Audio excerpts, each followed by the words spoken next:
Olá novamente a todos. Nessa videoaula nós vamos tratar os aspectos relacionados à acessibilidade.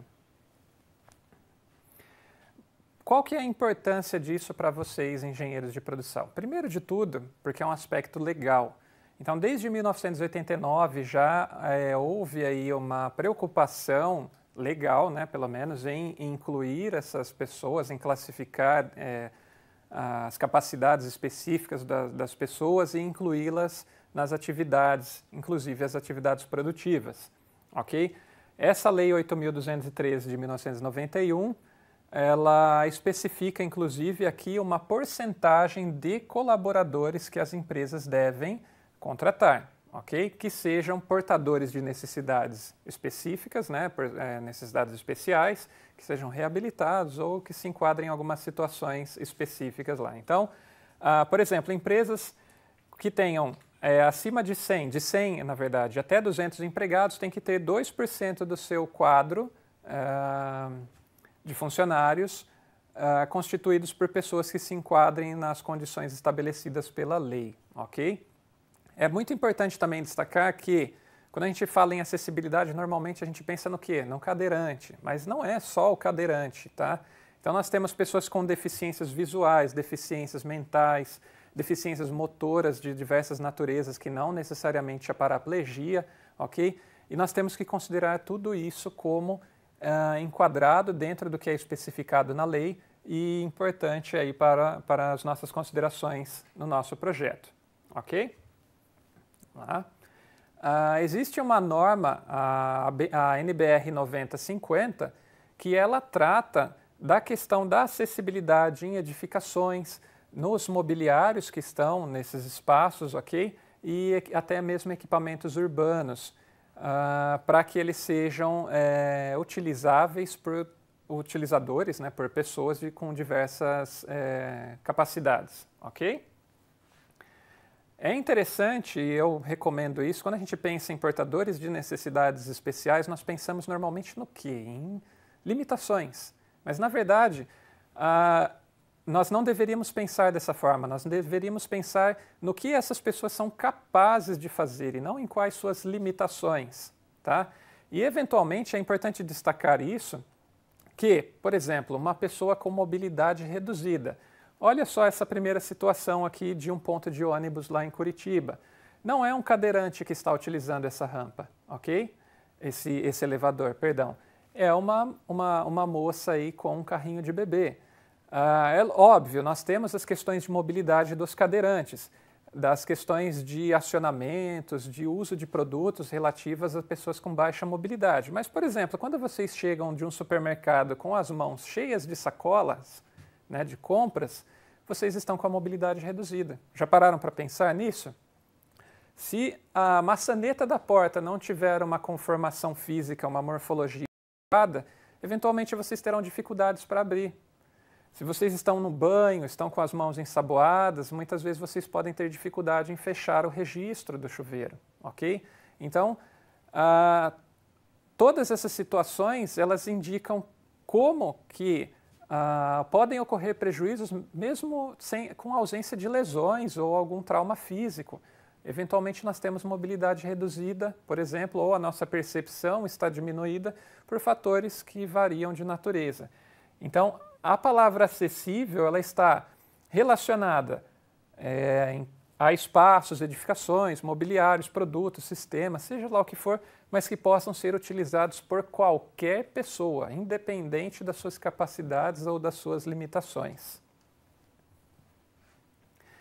A NBR 9050, ela trata muito, é uma norma extensa, e ela trata muito bem, é muito detalhado, todas as exigências, por exemplo, de espaços físicos, de movimentação, de transposição de obstáculos por pessoas que tenham deficiências motoras, deficiências visuais, que são utilizadores das cadeiras de rodas e etc.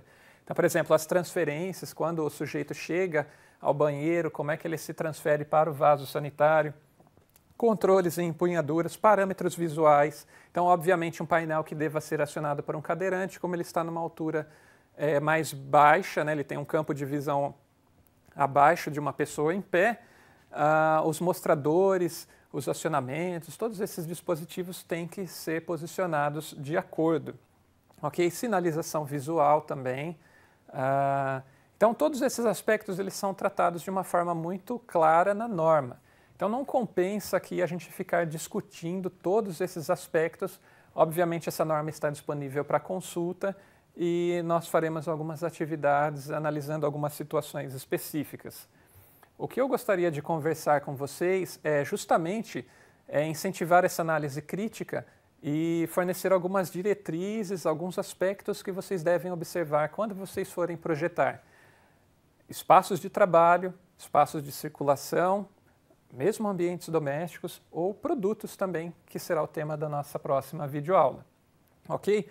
O projeto universal é justamente relativo a esse uso por utilizadores com diversas capacidades, independentemente de sexo, de porte físico, da condição física em questões de limitações de mobilidade, mentais e etc. Ok?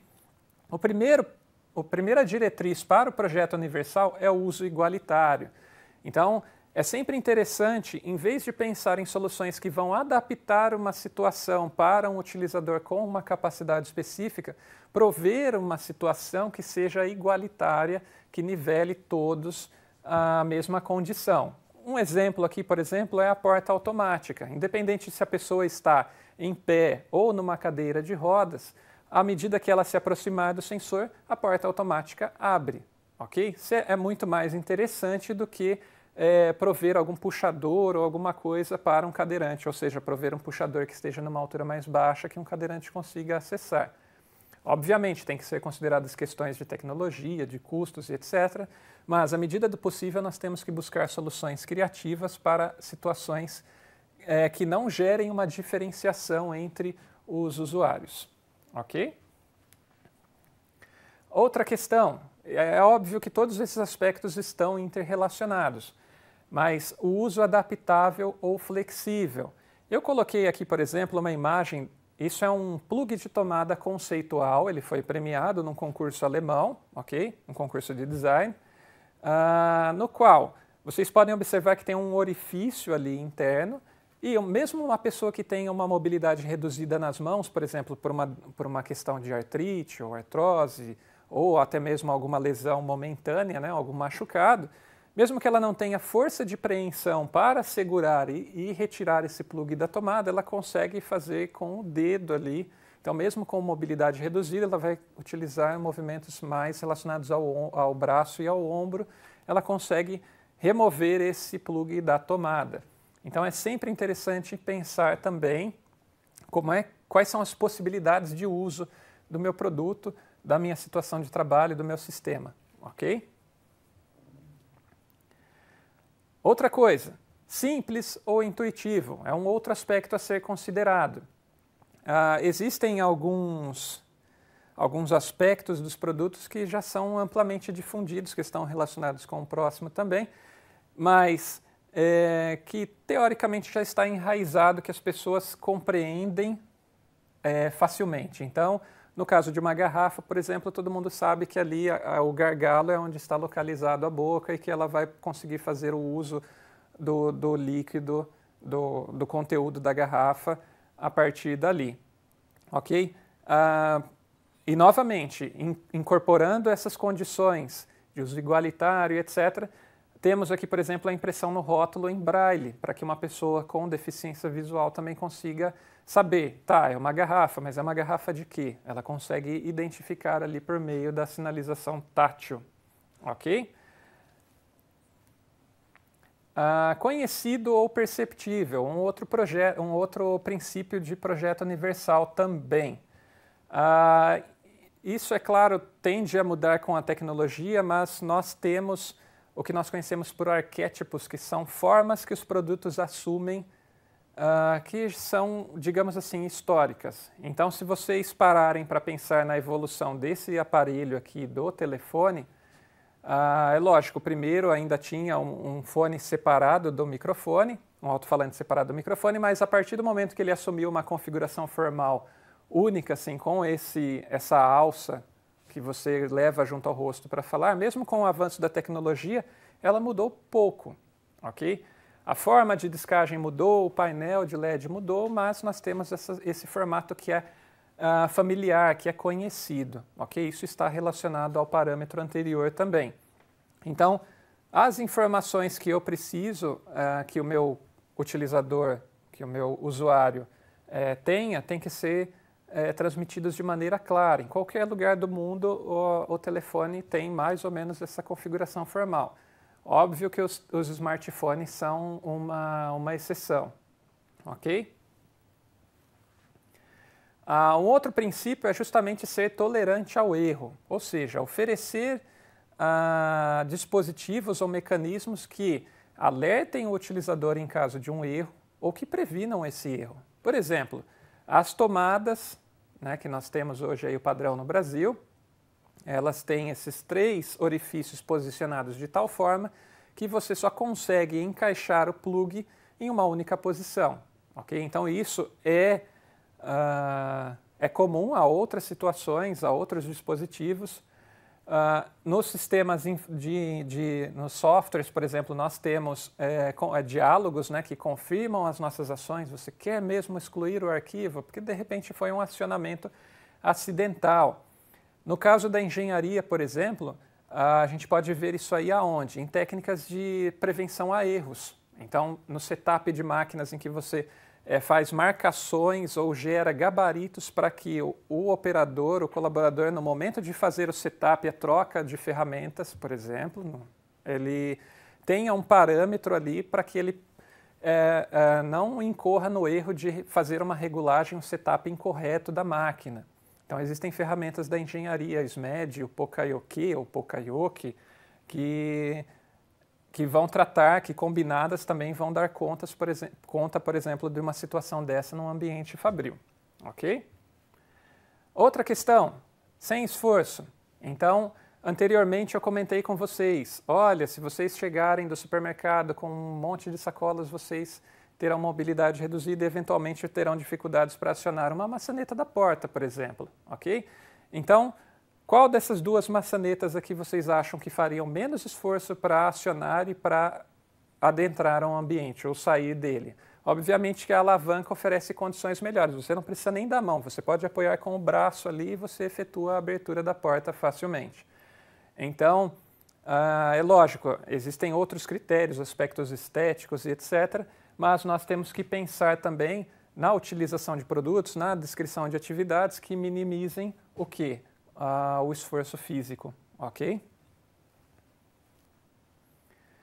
A outra questão também é relativa à adaptação dos ambientes ou dos produtos para as categorias, vamos dizer assim, de utilizadores. Então, por exemplo, a questão de uma poltrona mais larga para um ser humano, um indivíduo obeso.